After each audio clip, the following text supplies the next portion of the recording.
Dios los bendiga a todos ustedes en el nombre del Señor Jesucristo. Espero que todos estemos descansando en Él. Hoy día vamos a continuar sobre los gobernantes. Y justamente el título de esta entrega es Actitudes del gobernante y su nación. Y tiene por base lo que le fue escrito en primera instancia a la familia real de la casa de David. Sobre la monarquía, todos sabemos que es un sistema de gobierno ya anacrónico para la mayoría de los países occidentales. Pero en la época en que fue escrito el libro de Proverbios, este era el sistema de gobierno más difundido en el mundo antiguo. Asimismo, creo que todos sabemos que todo lo humano tiene defectos. Inicia la monarquía en Israel ante el pedido del pueblo, al ver que los jueces designados por el profeta Samuel, sus hijos, se estaban comportando como impíos. Las escrituras sobre la catadura moral de ellos nos enteran lo siguiente, y está registrado en 1 Samuel capítulo 8, versículo 3. Pero no anduvieron los hijos por los caminos de su padre, antes se volvieron tras la avaricia, dejándose sobornar y pervirtieron el derecho. Qué triste el final de este sistema de gobierno. También Dios, mediante el profeta Samuel, les anticipó a los israelitas a lo que estaban pidiendo esta forma de gobierno, las consecuencias que acarrearía, y esto está registrado en 1 Samuel capítulo 8, versículo del 11 al 18. Diré que, por la negrura del corazón, sumado a la cultura pecaminosa que se alojó en los últimos jueces de Israel, el pueblo desechó lo que Dios les había entregado. Y escribo esto, y hablo así, porque así se revela en las Escrituras. En 1 Samuel, capítulo 8, versículo 7, se escribe lo siguiente. Y dijo Jehová a Samuel, oye la voz del pueblo en todo lo que te digan, porque no te están desechando a ti para que reines sobre ellos, sino a mí.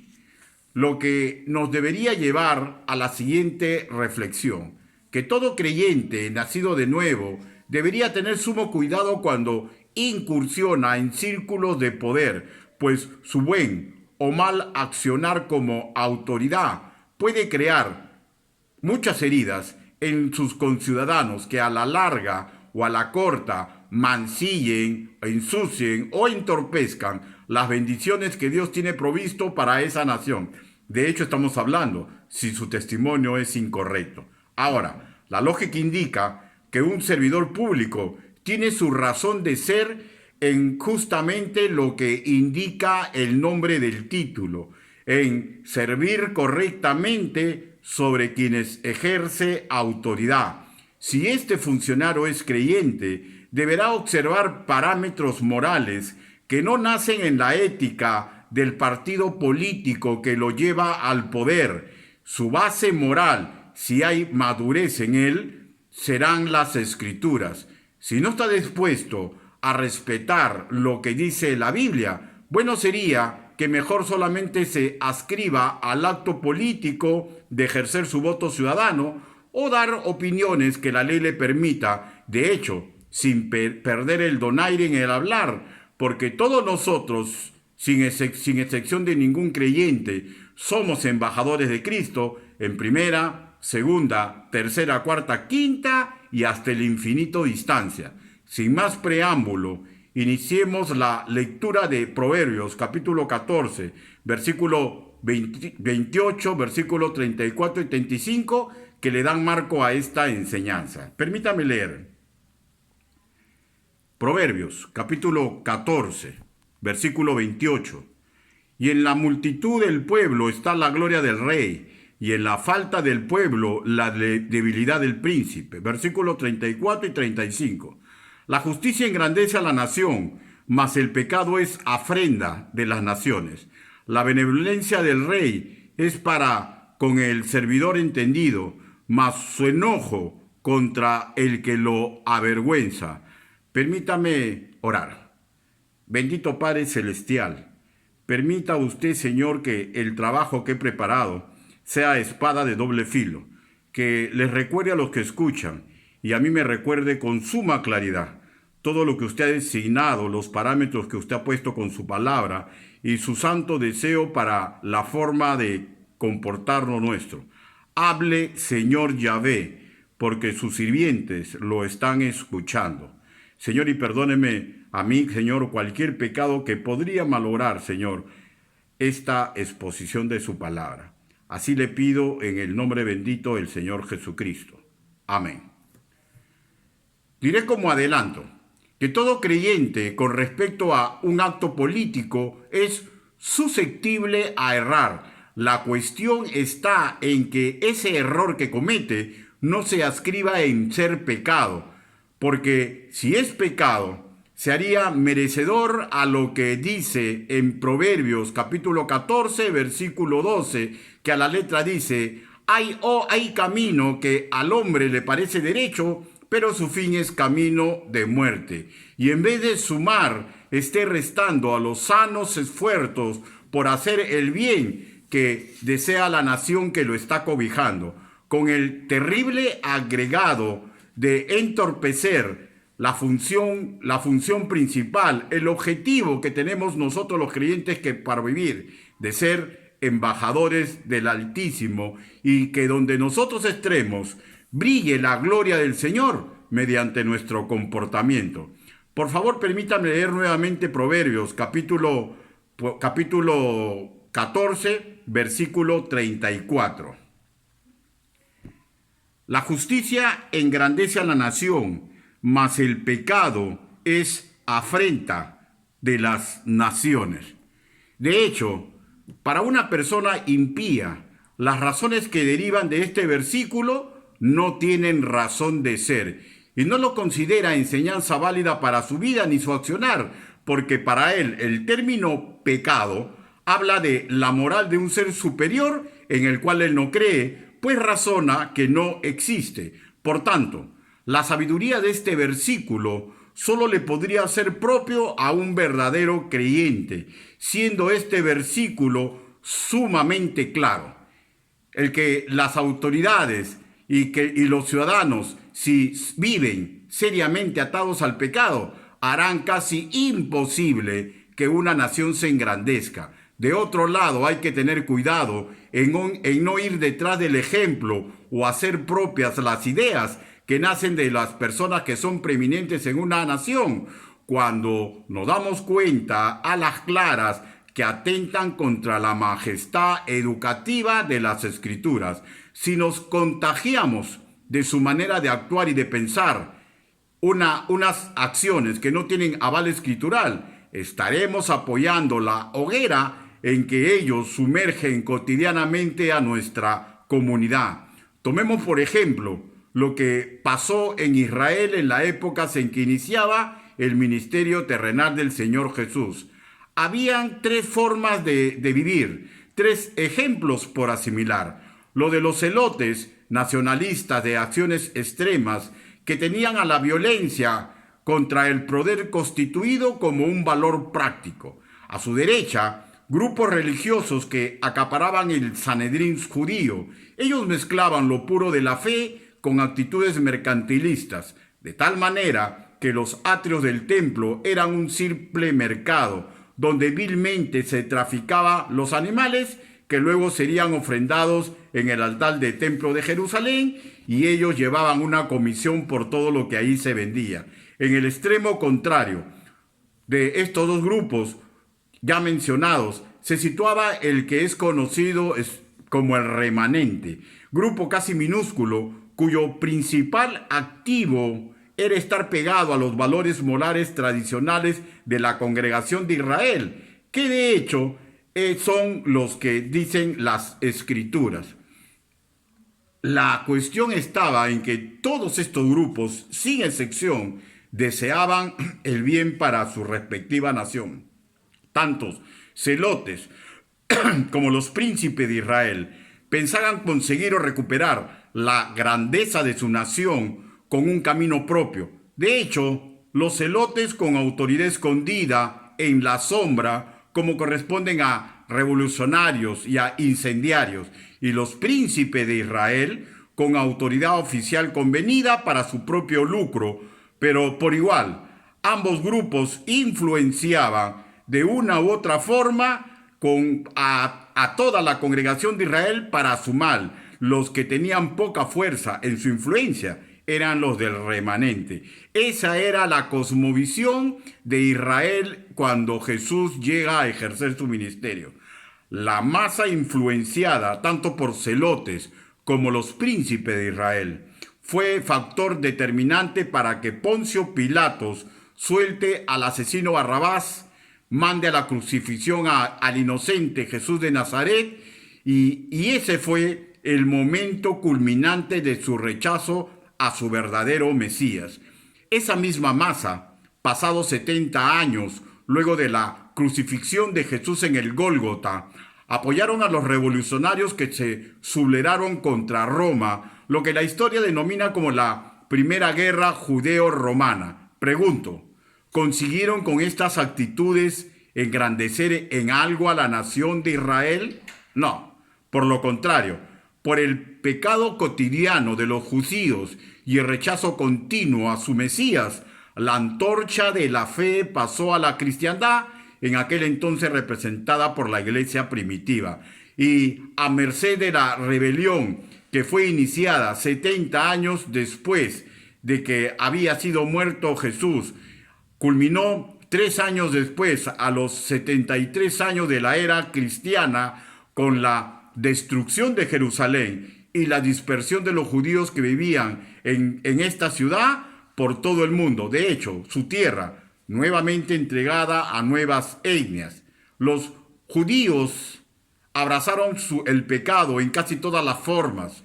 Su mercantilismo y patriotismo se perdió en sangre inútil y solo trajeron deshonra, oprobio a su pueblo que los marcaría por muchos años ante el mundo entero. En aquella época, la única sangre judía que fue derramada correctamente fue la del Mesías para perdón por pecados de toda la humanidad, y aquellos que murieron por la fe en Cristo, que fueron perseguidos por los mismos príncipes judíos y posteriormente por los césares romanos. Pero era la forma en que ellos daban testimonio de la verdadera fuente y esperanza que liberta, sana, fructifica al género humano.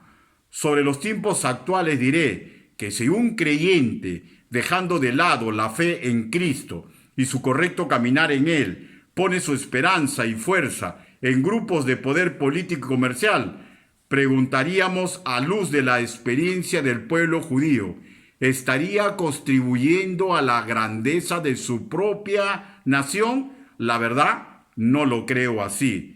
El único camino para un creyente para ayudar a engrandecer a su nación siempre será el hablar de Cristo, de su fe, la esperanza que nace en Él, y dar testimonio de los valores morales que nacen al estar a los pies de Cristo en el oficio que elijamos ejercer. Un creyente que pone su esperanza en Cristo se deja educar por las Escrituras. En consecuencia, crece como ciudadano y su ejemplo ayuda al cambio positivo de la nación que lo cobija. Un creyente que equivoca su rol simplemente ayuda a ahogar en el descontrol, ayuda a destruir los sanos deseos de progreso comunal. Leamos ahora nuevamente el versículo 28. Proverbios capítulo 14, versículo 28. En la multitud del pueblo está la gloria del rey, y en la falta del pueblo la debilidad del príncipe. La lógica indica que una nación con una gran población tendrá de dónde elegir para los diversos actos de los planes de acción propios de su gobierno. De hecho, antiguamente cualquier analista geopolítico consideraba como una de las condiciones previas para que una nación sea superpotencia que tenga una abundante población. Hoy existe algo sumamente curioso. No es que haya cambiado la inteligencia del ser humano, sino que hay intereses de por medio. Curiosamente, hoy no se toma ese factor, el poblacional, como primordial para ser una superpotencia. Algo sumamente curioso, por ejemplo, lo que ocurre, curioso y trágico, lo que ocurre en los países de la Europa occidental. La tasa de natalidad detrás de políticas de gobierno auspiciadas por la ONU desde hace muchos años atrás va en descenso, siendo cada vez más considerados como un país de ancianos que no opaca su poder laboral gracias a los inmigrantes. Ténganlo por seguro, tarde o temprano estas medidas le va a faltar factura a las naciones del primer orbe. Pregunto, ¿llegará a ser un honor a un gobernante apoyar medidas que hacen que estas cosas estén ocurriendo? A luz de las escrituras, no lo creo. Y quiero hablar específicamente de las políticas a las cuales me estoy refiriendo. Una cosa es apoyar políticas de Estado que tienen que ver, por ejemplo, con la paternidad responsable, y eso es muy bueno. Y otra es incentivar groseras políticas de gobierno atentatorias contra la naturaleza y moral para el ser humano. Hablo, el aborto, esterilizar con engaños, leyes sobre la acción civil, destinadas a no poder procrear por lo aberrante y antinatural del concepto en sí. También agreguemos normas educativas atentatorias contra el anhelo natural de un ser humano de tener descendencia. Del mal ejemplo de las clases dirigentes no es tampoco que se crea de la actualidad, es de antaño. Miren, por ejemplo, para muestra un solo botón, en la monarquía, justamente que estamos tratando de la monarquía. Las monarquías europeas, cuando la esposa del soberano no lograba parir herederos, la nobleza y el pueblo vehementemente abogaban por nuevas nupcias reales y no les importaba eso de que ningún hombre debe separar lo que Dios juntó, que está registrado en Mateo capítulo 19, versículo 6. Pues lo que primaba eran los deseos del rey en funciones de su familia y de lo que consideraban los seres humanos la forma de progresar y mantener incólume el poder de la monarquía. De otro lado, creer en la validez de Proverbios capítulo 14, versículo 28, eso de que en la multitud del pueblo está la gloria del rey y en la falta de pueblo la debilidad del príncipe, no implica tampoco como gobernante tomar medidas en contra del ordenamiento jurídico dejado por Dios.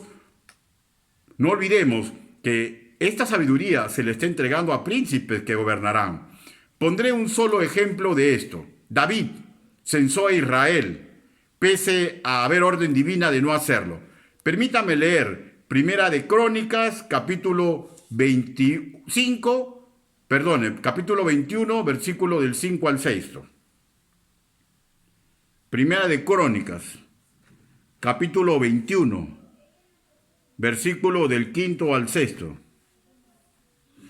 Joab le entregó el resultado del censo a David. Había en todo Israel 1.100.000 hombres que podían pelear espada y 460.000 en Judá. Joab no estaba de acuerdo con la orden del rey y por eso no contó a la gente de la tribu de Leví ni de Benjamín. Dios también se molestó con esta orden del rey y por eso castigó a Israel. Como repito, un gobernante tiene que tener cuidado con no ofender las órdenes puntuales o la moral que Dios ha dejado. David censó a Israel, pese a que había ley divina de no hacerlo. El pecado consistió en contradecir groseramente a Dios. La pregunta resultante sería, ¿por qué David cedió a la tentación de hacerlo? ¿Cuál fue la razón humana que lo cegó? Definitivamente no se sabe, porque las escrituras callan al respecto. Lo que sí sabemos y podemos analizar es el contexto cultural de la época, y ahí vemos que los pueblos de la antigüedad hacían censos por varias razones, a saber, relacionados con el ejército, con los impuestos por cobrar, por saber exactamente cuántos hombres en armas podrían levantar.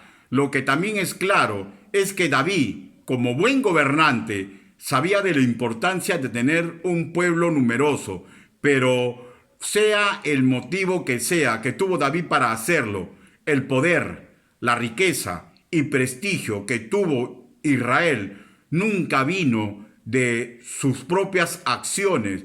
Ellos sabían, porque tenían las señas escriturales y se contaban de padres a hijos y de hijos a nietos y a bisnietos.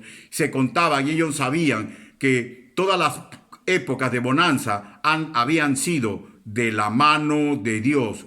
Cuando ellos salieron, por ejemplo, de Egipto, salieron como esclavos, pero salieron con todo el poder económico que necesitaban para iniciar una nueva vida, porque el Señor fue el que hizo que los egipcios le entreguen sus bienes y sus tesoros. Y era y siempre fue así. Israel, en cualquier situación favorable para ellos, siempre estaba antes la mano del Señor.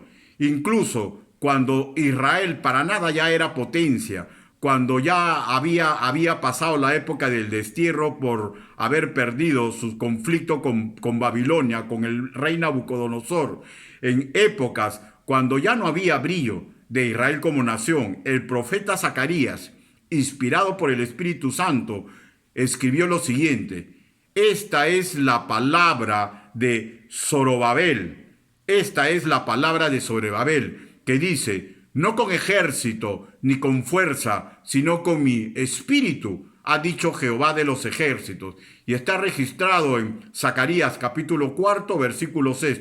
Repito, no sabemos por qué hizo esto David, pero lo que sí sabemos es que fue una clara imitación de lo que hacían otros gobernantes impíos. Y diré, no es malo imitar lo que hacen otros, siempre y cuando esto no signifique ir en contra de la moral de lo que indica la palabra del Señor. Y sabemos que específicamente por lo que hizo David estaba prohibido en las escrituras que hagan censo. La gloria, el honor de un dirigente creyente no viene de los grandes recursos que tiene su nación, ni por imitar lo que hacen los demás, sino permitiendo que el hacedor haga en su gobierno, porque Él entrega, Él quita, Él hace esperar. Y en este proceso en que Dios está obrando, en este lapso, lo que le toca hacer a un gobernante, no entorpecer lo que Dios está haciendo desde lo alto. Y para esto tiene que vivir bajo el paraguas moral que a Dios le agrada y vivir en el contentamiento. Vayamos nuevamente a las Escrituras y leamos Proverbios, capítulo 14, versículo 35. Proverbios, capítulo 14, versículo 35. La benevolencia del rey es para con el servidor entendido, mas su enojo contra el que lo avergüenza. Un dirigente, para velar correctamente por los destinos de una nación o una localidad que está regentando, debe tener un muy centrado sentido de justicia para con los demás, que deberá iniciar con aquellos funcionarios que lo acompañan en su gestión. Su vara de justicia deberá empezar en sus propios colaboradores. Y para esto, permítame leerles lo que dice Romanos capítulo 13, versículo 4. Romanos capítulo 13, versículo 4. Dice lo siguiente: porque está el servidor de Dios para tu bien, pero si te portas mal, entonces sí debes tener miedo, porque no en vano la autoridad lleva la espada, ya que está al servicio de Dios para dar su merecido al que hace lo malo. El ejemplo empieza en casa. Si no se sabe impartir justicia en el propio entorno, aquellos que colaboran con uno, los que lo asesoran, entonces será casi imposible lograr el respeto necesario que requiere la institución que se está representando. El favoritismo, el parcialismo, el hacerse de la vista gorda entre los de su primer círculo, sea de asesores y colaboradores, es terriblemente fatal para un gobernante, típico del sistema pecaminoso de cosas, eso de que su enojo contra el que lo avergüence, que está relatado en Proverbios, debe ser entendido a luz de no pasar por alto los ilícitos que puede ir descubriendo entre los que lo ayudan a gobernar. La primera parte de este versículo que dice, la benevolencia del rey es para con el servidor entendido, a un gobernante creyente lo debería llevar a tener sumo cuidado con el discernimiento para juzgar en dos factores. El primero, debe aprender a incentivar noblemente al que hace correctamente, pues hace las cosas con sabiduría y amerita un incentivo. Segundo, aprender también que cualquier idóneo colaborador también puede equivocarse, y cuando se equivoca, la reacción del responsable directo, o sea, el que está a la cabeza del que se equivoca, el que ocupa la jefatura, deberá ser en la justa medida que debe tener para reaccionar alguien que vive a los pies de Cristo. Es terrible cuando un funcionario público, en el uso de su autoridad, es iracundo, grotesco, abusivo por el poder que ostenta. No olvidemos que errar es humano, mas perdonar y ser benevolente es actitud de cuño divino. Y si un creyente logra tener un cargo público, tiene que tener sumamente cuidado con lo que hace, porque si para una persona que no es creyente se ve mal, para un creyente es terrible. Recordemos eso que dice en Proverbios, que es sabiduría de lo alto, útil solamente para sabios, sino también es útil para enmendar el camino de un simple, de un necio, de un impío que se comience a dar cuenta que necesita imitar a Cristo. Vuelvo a repetir, es triste cuando un creyente imita a los impíos, y recordemos que eso de que el poder es contaminante por naturaleza y que todo ser humano que lo posee en diversos niveles se ve tentado a lo siguiente. Primero, crece el ego del que tiene poder, por lo cual pensar que el ocultar lo malo, lo negativo es natural y algo positivo. O sea, mejor dicho, que la impunidad podría ser una ideología correcta. Esto es terrible porque nunca será así. Esto es camino de impíos y necios. Permítame leer Salmos capítulo 36, versículo 2. Salmos, capítulo 36, versículo 2. Se lisonjea, por tanto, en sus propios ojos, de que su iniquidad no será hallada y aborrecida. Miren qué terrible, ¿no? Por favor, nunca olvidemos que hasta un sabio puede perder la brújula. Eso de que hay camino que al hombre le parece derecho, pero su fin es camino de muerte, registrado en Proverbios capítulo 14, versículo 12, debe ser tenido muy en cuenta por todos nosotros para discernir nuestras actitudes, si llegamos a ser gobernantes, y lo que proyectamos en los ciudadanos de un país. Fabián Coelho, licenciado en Letras, escribió sobre la obrita El Príncipe. ¿Se acuerdan? De Nicolás Maquiavelo. Resulta que este licenciado, Fabián Coelho, escribe y él dice lo siguiente, que esta obrita que escribió Maquiavelo fue para Lorenzo de Medici, el Magnífico, y aquí le explicaba cómo actuar y hacer para unificar Italia, sacándole de la crisis en que se encontraba. Y no quiero analizar los postulados que hace Maquiavelo, lo que sí es que estoy sosteniendo que las escrituras aplicadas correctamente son la mejor y excelente lumbrera para cualquier nación, comunidad, político, dirigente, para que logre el bien común. Un creyente que logra tener poder secular tiene que comprender que pueden existir 1000 tratados de política, 1000 tratados de geopolítica y moral y ética, pero la base de lo que él haga, los asuntos que tienen que ver con la moral y la dignidad de un funcionario, tienen que nacer de las escrituras. Terminaré diciendo que para un creyente verdadero, en sus actos cívicos hay una disyuntiva muy clara. Vivir a espaldas de Dios y su palabra y meterle así un puñal a la nación que lo ha cobijado, a la nación donde ha nacido, que él dice amar, respetar o elegir, vivir en la moral de Dios, esa moral que a Dios le agrada, pensando que es su mejor contribución al bien común, y esto significa que sigue enchufado a la gran comisión sin importar el oficio u ocupación que está ejerciendo. Dios nos bendiga a todos.